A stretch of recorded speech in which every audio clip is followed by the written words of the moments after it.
This program is brought to you by Link TV for educational and non-commercial use only.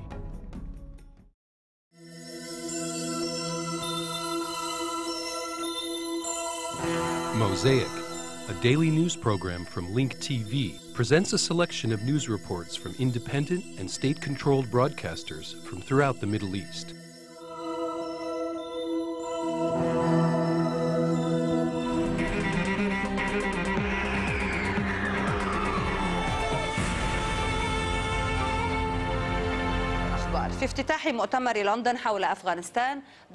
At the Afghanistan Conference in London, Afghan President Hamid Karzai called on Saudi Arabia to play a prominent role in achieving peace in his country. He expressed hope that Saudi King Abdullah bin Abdulaziz will play a prominent role in integrating the Taliban into Afghan society.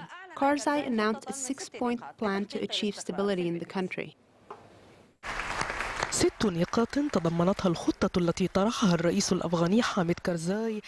The plan proposed by Karzai at the Afghanistan Conference in London, which was attended by delegations from 70 countries as well as UN Secretary General Ban Ki-moon, included 6 points. كارزاي أكد أن بلاده ستحتاج إلى دعم خارجي قد يصل إلى 15 عاما. Karzai reiterated that his country will need foreign aid for an additional 15 years and said that the National Reconciliation Plan of reintegrating Taliban groups into society needs the support of neighboring countries.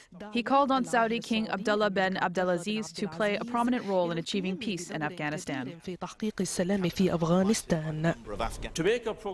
To make a program a success, we hope that Saudi King Abdullah bin Abdulaziz will play a role in sponsoring and leading the peace efforts in Afghanistan. We hope that all of our neighbors, especially Pakistan, support peace and our national reconciliation. النقاط التي تحدث عنها كارزاي شملت أيضا تعزيز المؤسسات ومحاربة الفساد. The points that Karzai made include strengthening government agencies, fighting corruption, in addition to development and reconstruction. على تحمل المسؤولية الأمنية تدريجيا في غضون فترة تتراوح بين سنتين. The Afghan president also reiterated that his country is determined to gradually take over the security responsibilities in 2 to 3 years. However, British Prime Minister Gordon Brown said that the time has come for Afghanistan to take over the security responsibilities from NATO starting this year. This is a decisive time. This is a decisive time for the international community to cooperate in helping the people of Afghanistan achieve peace and stability in their country. This conference is the beginning of a transitional phase in which responsibilities will be transferred from coalition forces to the Afghan government. Brown linked the progress of security and stability in Afghanistan to the mission of convincing Taliban fighters to give up violence. He said that leading countries are willing to support this project by establishing an international fund that supports peace and the reintegration of the Taliban into society. Mia Muhandis, Al Arabiya. At the Afghanistan Conference in London, the international community also expects Pakistan to play a more prominent role in the dialogue with the Taliban in Afghanistan. More details with Bakr Atiani. In the last 9 years, Pakistan has lost its leading role in Afghanistan. Today, the international community proposed giving Pakistan the role of mediator with the Taliban in Afghanistan. I think that there is a feeling that the military option has failed and a realization of the importance of engaging the Taliban in dialogue in order to reach a political solution. But can Pakistan actually play the role of mediator after its participation in toppling the Taliban government? The politics in Afghanistan and Pakistan are inseparable. The actions of Musharraf under American pressure do not reflect the reality of the relationship between Pakistan and the Taliban. We can actually resolve any differences with the Taliban. General Sultan Amir is one of the most prominent Pakistani military intelligence officials. He was in charge of training Afghan groups during the war with the former Soviet Union and later served as the government liaison with the Taliban. He said that the Taliban is not the problem. The problem is American intentions. If I talk to them, of course they will listen to me. But how can I do that considering that no one trusts American intentions? From the war with the former Soviet Union, I have prior experience with the U.S. The upcoming stage will be marked by American support. Pakistan will try to regain its influence presence in Afghanistan as a way to contain the Indian role there. Pakistan will also try to contain its conflict with the Taliban movement in Pakistan by getting closer with the original movement of Taliban in Afghanistan. The International Conference on Afghanistan in London is viewed here as a recognition that the war in Afghanistan has failed and represents an attempt by the international community to get out of this crisis. The question is, will it be possible to achieve all these goals and strategies within the coming 16 months?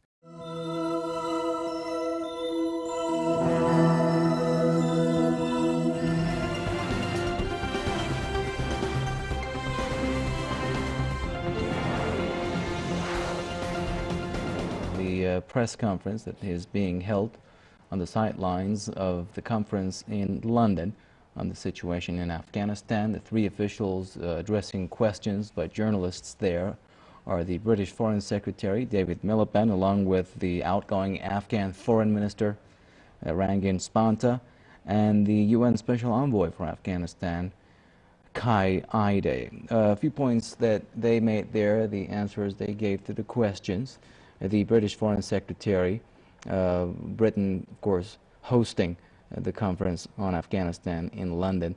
He said that the officials attending the conference will leave the meeting knowing the challenges ahead in Afghanistan and how they will have to be met. First by the Afghan officials, and second with the support of the international community. He said part of our strategy in Afghanistan now involves military force. Comments from Rangin Spanta, the Afghan foreign minister, saying that terrorism is not an Afghan phenomenon, saying that it is a regional problem. I understand that we can go back to the news conference there and listen in to the rest of it. A fighting chance of ensuring that Afghanistan is able to have the independence, sovereignty and territorial integrity that its people have so long craved. Mr. Quraishi, Afghanistan received 5.3 million Afghan refugees during the last 7 years from Pakistan and Iran. That is a tremendous number of refugees after the Second World War, the highest and biggest number. The reintegration of this number of refugees is a historical task for a poor and still from conflict affected Afghanistan. The repatriation of this number, social and economical repatriation and integration, is a very difficult job. But unfortunately, you are right, still we have a huge number of refugees in Pakistan and also in Iran. We are in close contact with the authorities in Islamabad and Tehran with the support and collaborations of UNHCR to log and organize the repatriation of this big number of big number of Afghan refugees, and many facets. Social and economical repatriation is not only to bring the people back.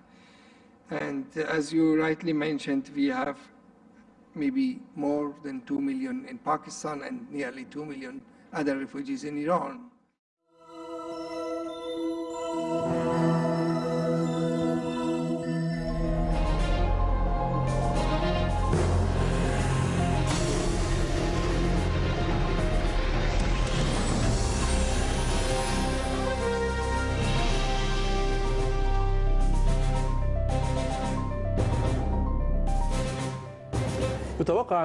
The Israeli government is expected today to present its official response to the report that was issued by Justice Richard Goldstone regarding the Israeli war on the Gaza Strip. The United Nations is set to discuss the report next week. The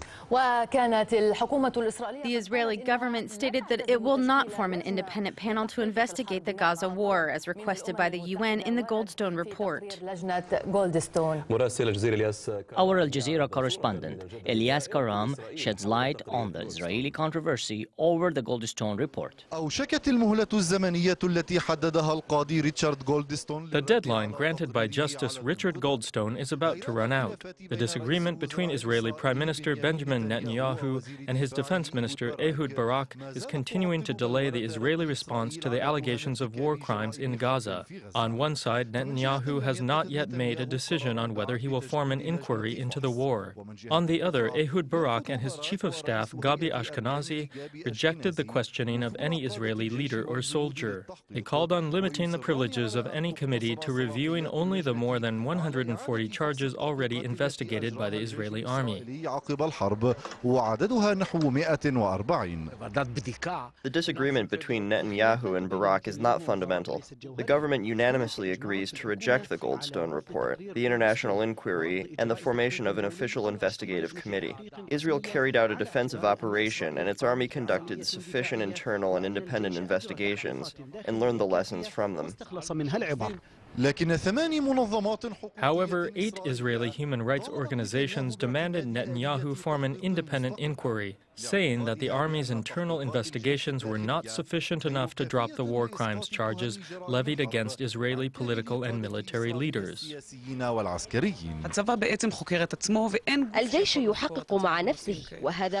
The army has investigated itself, which is unreasonable.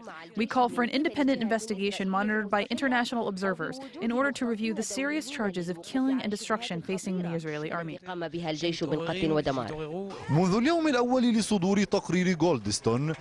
Since the first day of the release of the Goldstone Report, Israel quickly described it as superficial and flawed, and denied that it had intentionally targeted Palestinian civilians in the form of collective punishment. Israel went further and accused Hamas of using populated residential areas to launch missiles into Israeli border towns. In addition, Israel claimed that its war on Gaza was carried out in self-defense. Israel's mission aims to bury the Goldstone Report and prevent it from reaching the UN Security Council. Therefore, Israel is exerting all of its judicial, diplomatic, and political efforts in order to divert the world's attention to what it perceives as more important issues in the region. Ilyas Karam, Al Jazeera, West Jerusalem.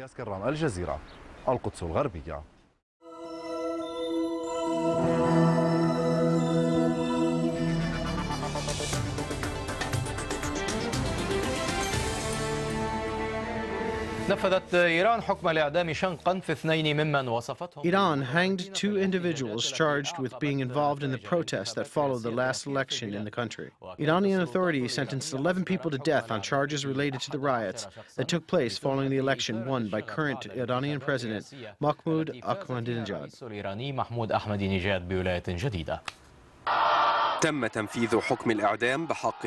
Two of the individuals charged with causing the riots after the latest presidential election were hanged to death. 9 more people are awaiting the same fate for charges stemming from an attempt to change the regime in the republic. وكالة الأنباء الإيرانية ذكرت أن أحد الذين نفذ فيهما حكم الإعدام. The Iranian news agency said that one of the executed men was a member of a group that supports the Shah. The other was from an opposition organization, People's Mujahideen of Iran. According to his lawyer, he was only 19 years old and refuted accusations of being involved in the riots in Iran.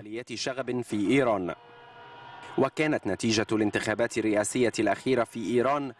The results of the latest presidential election in Iran led to widespread protests. About 4,000 people have been arrested, including officials and journalists. The current president, Mahmoud Ahmadinejad, won a second term in office. However, the opposition, known as the Reformers, criticized the election results and said that they were rigged. لكن المعارضين أو من يوصفون بالإصلاحيين طعنوا في نتائج الانتخابات ووصفوها بالمزورة. Iranian authorities deny this claim and accuse members of the opposition of having links to foreign parties. The government warned that it will not be lenient in dealing with huge crowds opposed to the government. والآن يجري تناقل رسائل عبر شبكة الإنترنت. Now, according to some emails, there will be a new set of demonstrations on the 11th of February, the day in which Iran is supposed to celebrate the 31st anniversary of its Islamic Revolution. Islam Mukhaldin, BBC.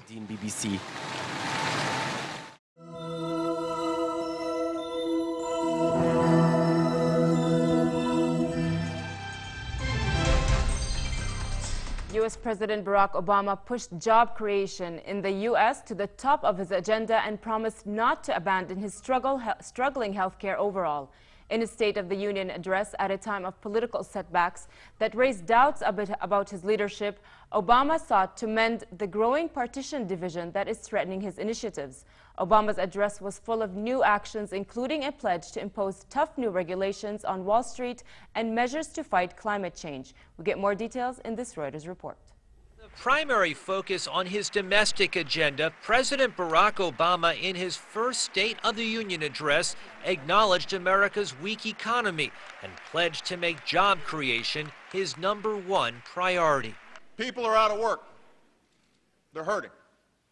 They need our help. And I want a jobs bill on my desk without delay. The president admitted he had made mistakes in his first year in office, but vowed not to abandon his plan to reform the nation's healthcare system. Don't walk away from reform. Not now. Not when we are so close. Let us find a way to come together and finish the job for the American people. Taking aim at the soaring budget deficit, the president proposed a 3-year freeze on some domestic spending programs. He also urged Congress to pass financial regulatory reform, as well as a comprehensive energy and climate bill.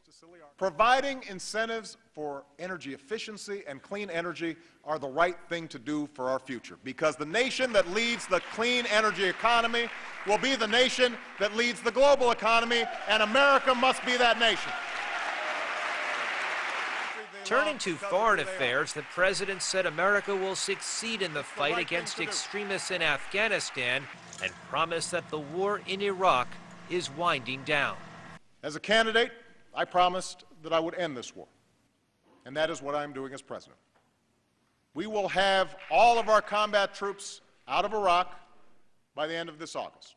Just 1 year into his presidency, Barack Obama has seen his public approval rating plummet, but he told a full chamber of Republican and Democratic lawmakers that the change he campaigned on will only be realized if both parties change the tone of political debate.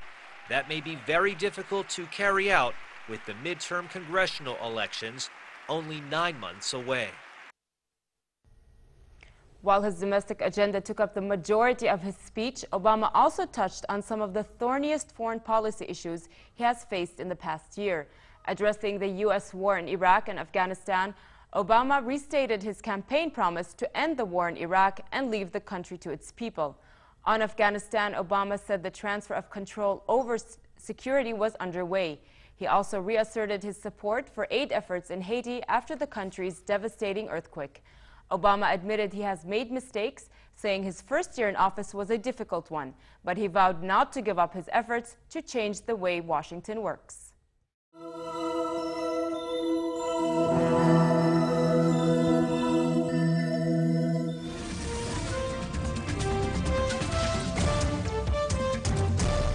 For the fifth straight day in the Qatari capital of Doha, the mediation team representing the Arab League, the UN, and the African Union continues its consultations with the Sudanese delegates in the armed movements of Darfur. The joint mediation efforts aimed at bringing the two sides closer will pave the way for the direct talks set to take place in Doha. Several delegates from Darfur's armed movements have reportedly arrived in Doha.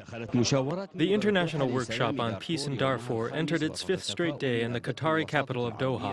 Meanwhile, the joint Arab-African mediation team led by the state of Qatar has expressed optimism over the cooperation of Darfur's armed movements. This is the first meeting to be attended by all Sudanese factions. The meeting took place in a friendly and optimistic environment. This is what Sudan is all about. The mediators reiterated that they will continue their efforts until they reach a common denominator that allows them to announce the launch of a new round of direct talks, which will help them achieve a lasting peace settlement in Darfur. We would like to welcome all international activists, including civil, political, and intellectual groups. The issue of Darfur is comprehensive and requires comprehensive efforts at the political, social, and scholarly levels. Therefore, we would like to welcome all the participants and assure them that we will work with them cordially until we reach a lasting peace settlement in Darfur. On this fifth day at the Doha Conference on Peace in Darfur, the Arab-African delegates met with international experts from civil society organizations. The talks focused on finding ways to ease tension, soften positions, and close the gap between all Sudanese rival groups. The participants hope to bring a lasting peace to the entire beloved region of Darfur. Abdul Rahman Abu Sheba, from the headquarters of the Darfur Peace Talks, the Sheraton Hotel, Doha. In another development, the UN Security Council held a closed session today, presided over by UN Secretary General Ban Ki-moon. The Council discussed a report on the progress and implementation of a comprehensive peace accord in Sudan.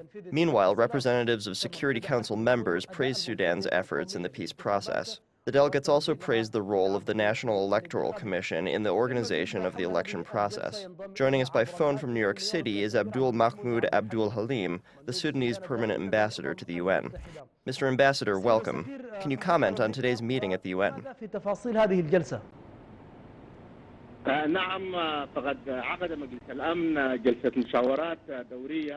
Yes, the UN Security Council held today a periodic consultative session to discuss the implementation process of the Comprehensive Peace Accord in Sudan. The UN Secretary General presented his report and put it up for discussion by members of the Council. The meeting witnessed an exchange of views and opinions regarding the implementation of the peace accord. Members of the Council unanimously praised the efforts exerted so far in the implementation process. On the other hand, some members of the Council expressed concern over the growing level of violence in southern Sudan. Nevertheless, the Council praised the efforts of the Sudanese National Electoral Commission and stressed the importance of holding the general elections on time.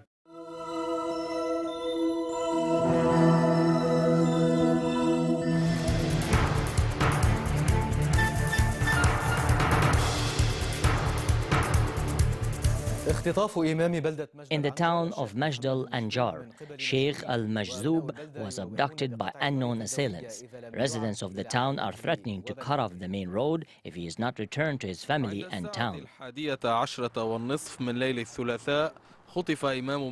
On Tuesday at 11:30 p.m., the Imam of Al-Rifai Mosque, Sheikh Mohammed Abdel Fattah al-Majdoub, was kidnapped near the entrance of the town. His relatives found his white Mercedes on the side of the road, his turban on the floor, and the engine still running. The Lebanese army units, which are spread throughout the region, quickly cordoned off the area to try to locate him.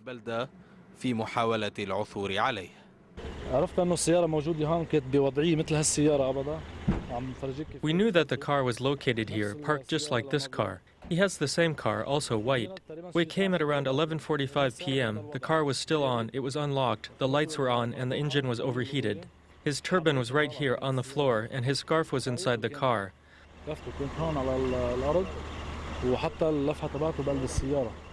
The car was as is, they didn't take anything, and his phone was inside.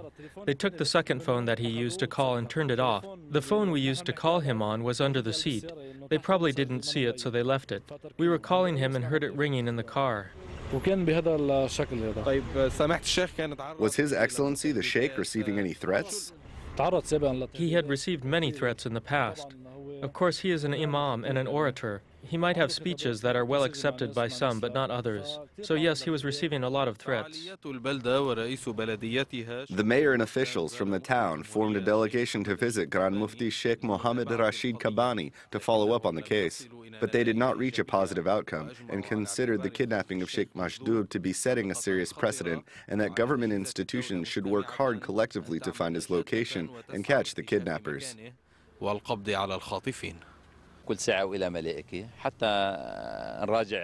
will review the case with the Grand Mufti and the concerned security agencies to decide what to do next.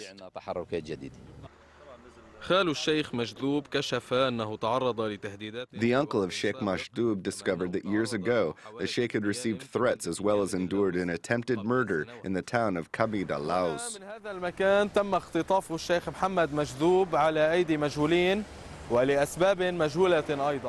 Here in this location, Sheikh Mohammed Majdoub was kidnapped by unidentified assailants and for unknown reasons. The case can only be resolved by the security agencies, and who knows, it might need a black box similar to the one currently searched for in the Ethiopian plane crash. From the town of Majd al-Anjar, Rami Al-Amin, New TV.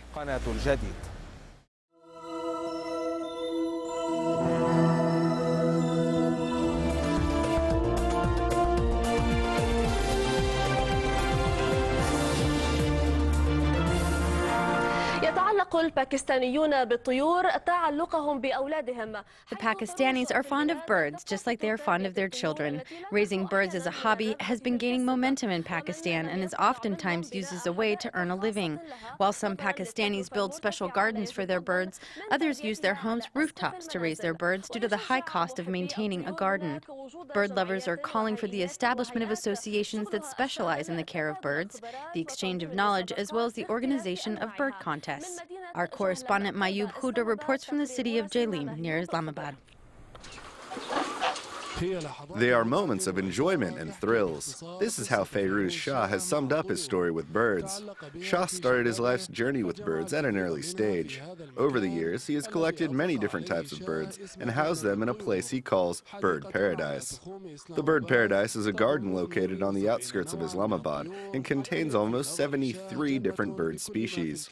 In Shah's words, it's a paradise with all the implied meaning of the word. I visit the garden and spend time with the birds. It ranges between 5 to 7 hours every day. If it wasn't for my wife and children, I would have lived in the garden. This is the kingdom of parrots in the city of Jahlim. It's owned by Imran, whose heart is captivated by these exotic birds. Since childhood, Imran has loved birds, especially parrots from different species. He's collected more than 1,400 parrots, which are being cared for by nearly 20 workers at a monthly budget of $3,000. Imran, who is a businessman, does not get bothered by the high price tag and the maintenance as long as his parrots are in good health. He visits the garden once a day to check on his birds.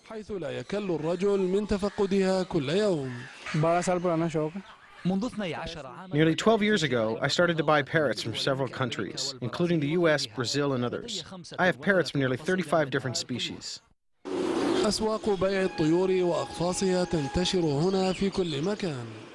Markets that sell birds, bird cages, and bird feeders are spread across the city of Jahlim.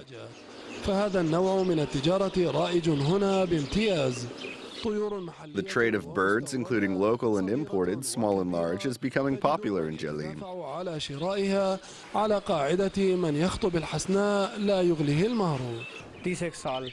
I have been working in this business for nearly 30 years. Now I have a vast knowledge about birds, and I always try to educate people about them.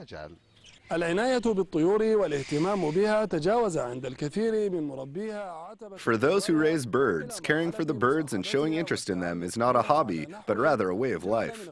For them, a bird is a companion that brings them immeasurable pleasure. Mayub Huda, Dubai TV, Jahlim. Get more news about the Middle East online at linktv.org/Mosaic. The Mosaic webpage offers a complete archive of Mosaic programs, program transcripts, the Mosaic video podcast, and the Mosaic Intelligence Report, a weekly analysis of the hottest stories from the Middle East. The views expressed on Mosaic are those of the participating broadcasters, not Link TV or its sponsors.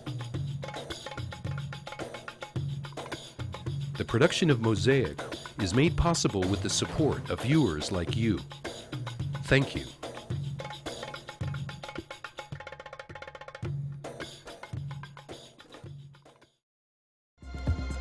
This program is brought to you by Link TV for educational and non-commercial use only. Link TV is the only U.S. network dedicated to global and national news, uncompromising documentaries, and diverse cultural programs, programs which connect you to the world.